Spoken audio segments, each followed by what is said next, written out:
ভারতের বিরুদ্ধে কথা বলতে গিয়ে আওয়ামী লীগের পান্ডারা ভারতীয় গুন্ডা হয়ে এইখানে তারা বাস দিয়ে পিটাইতে যায় এই দেশের মানুষকে। একটা এক্সপিরিয়েন্স আমার আছে। 2019 সালের 17ই ডিসেম্বর ভারতে যখন এনআরসি সিএ নিয়ে আন্দোলন হয়, আমরা ইউনিভার্সিটি থেকে তার সলিডারিটি এক্সপ্রেস করে একটা প্রেস বিজ্ঞপ্তি ঢাকা বিশ্ববিদ্যালয়ের রাজু ভাস্কর আমরা পাঠ করেছি ইংরেজিতে, যে ওখানে জওহরলাল জেএনইউ থেকে শুরু করে আপনার জামিয়া বিভিন্ন ইউনিভার্সিটি আন্দোলন করছে তার সংহতি রেখে ছাত্র এটা ইয়ার জায়গা থেকে সেইখানে আমাদের উপরে হামলা হয়েছিল। তারপরে ছাত্রলীগের শীর্ষ নেতারা আমাকে বলেছিল, ভাই দেশে এত ইস্যু, দুর্নীতি, দুঃশাসন, ওইগুলো নিয়ে তুমি কথা বলো, ভারতের ইস্যু নিয়ে তোমার কেন কথা বলা লাগবে? ভাই ভারতের ইস্যু নিয়ে কথা বলো না, কারণ ডাকসুতে আমরা পাশাপাশি বসতাম, ভারতের ইস্যু নিয়ে কথা বলা যাবে না। আমার এইখানে কনসার্নটা, উদ্বেগটা, শঙ্কাটা, আজকে যুক্তরাষ্ট্রের পরিস্থিতি দেখতে পাচ্ছেন, যুক্তরাষ্ট্র সারা বিশ্বে একটা সভ্য, উদার, গণতান্ত্রিক, সারা বিশ্বের মোড়ল হিসেবে পরিচিত। সেই যুক্তরাষ্ট্রে আজকে বিশ্ববিদ্যালয়ের শিক্ষকদেরকে এই আপনার কলই দিয়ে পুলিশ নিচে চাইটা ধরছে। এখন অনেকে বলছে যে তাই এইটা তো মানবাধিকারের লঙ্ঘন হচ্ছে, এটা তো ব্যক্তি স্বাধীনতার, বাক স্বাধীনতার নাই, যুক্তরাষ্ট্রের সংকট তৈরি হচ্ছে। যুক্তরাষ্ট্র তার স্বার্থের জন্য, ন্যাশনাল ইন্টারেস্টের জন্য তার নিয়ম নীতি রীতিনীতিকে ধূলিসাৎ করতে পারে। ঠিক একইভাবে ইসরায়েলের জন্য করছে না, কিন্তু যুক্তরাষ্ট্রের জন্য না।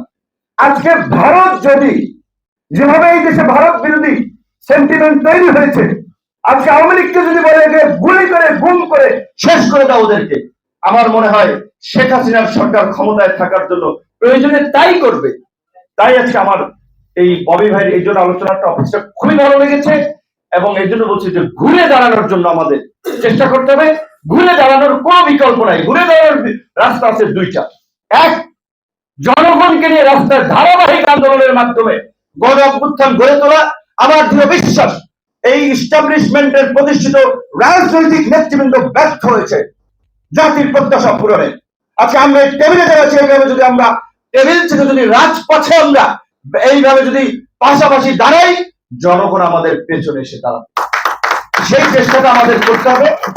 এই যে একটা রাস্তা আছে, আরেকটা শুনতে খারাপ হয়, কিন্তু বাস্তবতা এটাই।